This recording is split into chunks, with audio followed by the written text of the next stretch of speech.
સાથે જ એક મહત્વના સમાચારથી આપને વાકેફ કરાવીશું। બ્રેકિંગ ન્યૂઝ મળી રહ્યા છે અમદાવાદથી। તેની જો વાત કરવામાં આવે તો ઘણી બધી જે બેંકો છે અમદાવાદની ત્યાં રૂપિયા હવે ખૂટી પડ્યા છે તેવા સમાચાર 12 વાગ્યા સુધીમાં જ કહી શકાય કે જે રૂપિયા છે તે ખૂટી પડ્યા છે। તેથી હવે આપ ડિપોઝિટ જ કરાવી શકો છો। પૈસા ઉપાડવા હોય 2000 સુધીની રકમ એક્સચેન્જ કરાવી હોય કે ઉપાડવા હોય તો નહીં ઉપાડી શકો તેવા સમાચાર। મહત્વના સમાચાર આપને જણાવી દઈશું। રૂપિયા બદલાવાની જે કામગીરી છે તે હવે ઠપ થઈ ગઈ છે। 12 વાગ્યા સુધીમાં રૂપિયા બદલાવી શકાશે। ત્યારબાદ બેંકોમાં અમુક પ્રકારની જે અલગ અલગ બેંકો છે ત્યાં રૂપિયા બદલાવી શકાશે નહીં કે રૂપિયા લઈ શકાશે પણ નહીં તેવા સમાચાર। ડેબિટ કાર્ડ હોય તો પણ તમે રૂપિયા નહીં ઉપાડી શકો તેવા સમાચાર મળી રહ્યા છે। અમદાવાદથી મહત્વના સમાચાર। 12 વાગ્યા સુધીમાં જ રૂપિયા મળે તો જ બેંકો નોટો બદલાવી શકશે તેવા સમાચાર મળી રહ્યા છે। હાલ બેંકો બહાર માત્ર ડિપોઝિટ માટે લોકોની કતારો છે, નહીં કે 2000 રૂપિયા એક્સચેન્જ માટે। ડિપોઝિટ માટે જ કતારો જોવા મળી। રૂપિયા એક્સચેન્જ ન થતા લોકોમાં રોષ જોવા મળી રહ્યો છે તેવા સમાચાર।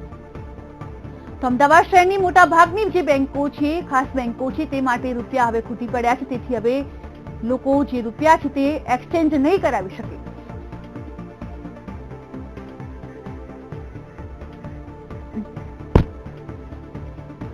તો આ અંગે વધુ માહિતી સાથે અમદાવાદથી જોડાઈ ગયા છે સોનલ અનડકર। સોનલ, જણાવશો જે રીતે કહી શકાય કે પ્રજાની મુશ્કેલીમાં દિન પ્રતિદિન વધારો થઈ રહ્યો છે, નિર્ણયોમાં તો ફેરફાર થઈ જ રહ્યા છે, સાથે જ હવે ન્યૂઝ મળી રહ્યા છે કે જે અમદાવાદની જે ખાસ બેંકો છે, મોટાભાગની જે બેંકો છે તેમાં હવે 12 વાગ્યા સુધીમાં જ કહી શકાય કે રૂપિયા મળી શકશે। શું કહેશો? આ વધુ વિગતો જાણવા માંગુ છું આપની પાસે।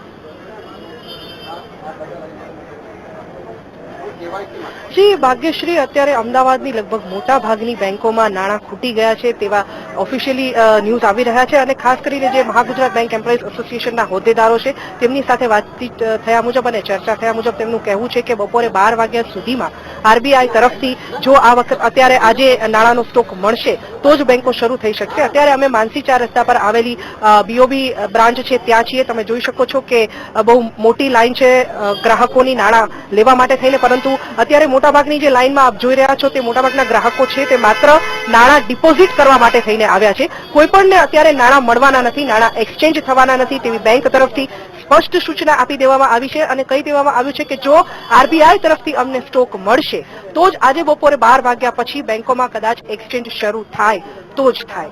આ જ હાલત અત્યારે અમદાવાદની તમામ બેંકોની છે। મોસ્ટ ઓફ બેંકોમાં અત્યારે અમુક બેંકોમાં તો 5-5 કિલોમીટર લાંબી લાઈનો થઈ ચૂકી છે, પરંતુ ક્યાંય પણ અત્યારે લોકોને એક્સચેન્જ કરવા માટે થઈને નાણાં ઉપલબ્ધ નથી, કારણ કે આરબીઆઈ તરફથી જ નવો સ્ટોક આવ્યો નથી। આ ઉપરાંત વધુ એક મહત્વની વાત કરીએ ભાગ્યશ્રી, તો અત્યારે જે પ્રકારે આપ જોઈ રહ્યા છો લાઈનમાં લોકો ઉભા રહેલા છે, લોકોના પોતાના ઘરે પ્રસંગ છે, પોતાનો પ્રસંગ છે અને તેમ છતાં લોકોને અત્યારે નાણાં મળતા નથી। અત્યારે આપણે એક એવા જ મહિલા સાથે વાત કરીએ કે જેમને પોતાના લગ્ન યોજાવાના છે, તેઓ પોતે અત્યારે લાઈનમાં ઉભા છે નાણાં ડિપોઝિટ કરવા માટે થઈને। તેમને બેંક તરફથી સ્પષ્ટ જવાબ આપી દેવામાં આવ્યો છે કે અમારી પાસે નાણાં નથી, તમે માત્ર નાણાં ડિપોઝિટ કરાવી શકો છો, તમને એક્સચેન્જમાં કંઈ મળવાનું નથી। આપણે એ મહિલા સાથે વાત કરીએ। શું નામ છે આપનું? પ્રતીક્ષા। પ્રતીક્ષા, તમારા પોતાના મેરેજ છે અને તમે અહીંયા નાણાં ઉપાડવા માટે થઈને આવ્યા છો, ડિપોઝિટ કરવા માટે અહીંયા આવ્યા છો, તો શું અત્યારે પરિસ્થિતિ છે? અત્યારે મારા ખુદના મેરેજ છે ને હું ખુદ લાઈનમાં ઊભી છું। મારે શોપિંગ ને બધું બાકી છે અને સવારના ઊભા છીએ અમે લાઈનમાં અને એકદમથી બહાર એક કર્મચારી એને કીધું કે બેંકમાં પૈસા નથી, જેને ડિપોઝિટ કરવા હોય એ જ ઉભા રહે। તો હવે પૈસા વગર અમારે કરવાનું શું? અને અઠવાડિયામાં 2 જ વાર વિથડ્રો થાય। હવે શોપિંગમાં તો કેટલા પૈસા જોઈએ તમે ખુદ વિચારી શકો છો। તો હવે પ્રોબ્લેમ એ થયો છે કે કરવાનું શું? વિથડ્રો જ નહીં થાય તો હવે પૈસા વગર શું કરીએ? અમે પોતાના મેરેજમાં શું કરીએ કહો? તો જોયું આપે કે જે પ્રકારે લોકોની પરિસ્થિતિ અત્યારે સર્જાઈ છે, તેમણે 2.5 લાખ અત્યારે કંકોત્રી બતાવ્યા પછી 2.5 લાખ મળી શકે તેવું છે, પરંતુ તેમની પરિસ્થિતિ એ છે કે કંકોત્રી હજુ સુધી છપાઈને આવી નથી અને તે અત્યારે બતાવી શકે એમ પણ નથી। અને કદાચ જો એ બતાવે તો બેંકો પાસે નાણાં નથી કે તેમને પૈસા અત્યારે આપી શકે એક્સચેન્જમાં।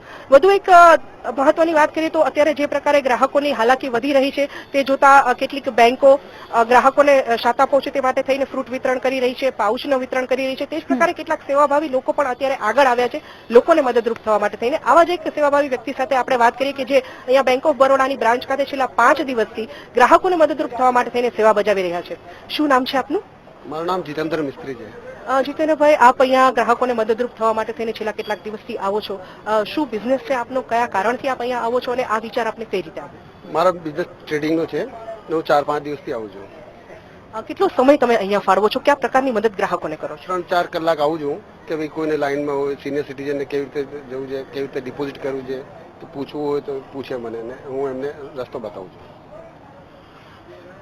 જી ભાગ્યશ્રી, તો આપણે જોયું કે જે પ્રકારે ગ્રાહકોની હાલાકી વધી રહી છે, આજે બપોરે 12 વાગ્યા સુધીમાં જો કેશ આવશે તો જ બેંકો પરથી લોકોને એક્સચેન્જમાં નાણાં મળશે, અન્યથા 12 વાગ્યા પછી પણ બેંકોમાં એક્સચેન્જની કામગીરી શરૂ થાય તેવી કોઈ જ શક્યતા નથી. જી આગળ પણ આપની પાસેથી અપડેટ મેળવતા રહીશું. આભાર સોનલ. સમગ્ર માહિતી માટે ફરી એકવાર દર્શક મિત્રો આપને જણાવવા માંગીશું કે 12 વાગ્યા સુધીમાં જ રૂપિયા મળે તો જ બેંકો નોટો હવે બદલાવી શકાશે, કારણ કે જે સ્ટોક છે નવી નોટોનું તે પૂરો થઈ ગયું છે. ક્યાં સુધીમાં આવશે તે અંગે કોઈ સત્તાવાર અત્યારે માહિતી પ્રાપ્ત થઈ નથી, પણ અત્યારે હાલની જો વાત કરવામાં આવે તો 2000 સુધીની એક્સચેન્જ કરવામાં આવતા હતા, પણ તે પણ ન થતા આખરે ભારે રોષ જોવા મળી રહ્યો છે લોકોમાં. અમદાવાદ શહેરની મોટાભાગની બેંકો પાસે રૂપિયા હવે ખૂટી પડ્યા છે તેવા સમાચાર. જો કે રૂપિયા ખૂટી પડતા લોકો લાંબી કતારોમાં સવારથી જ ઉભ્યા છે અને હવે રૂપિયા ખૂટી પડતા લોકોમાં ભારે રોષ જોવા મળી રહ્યો છે.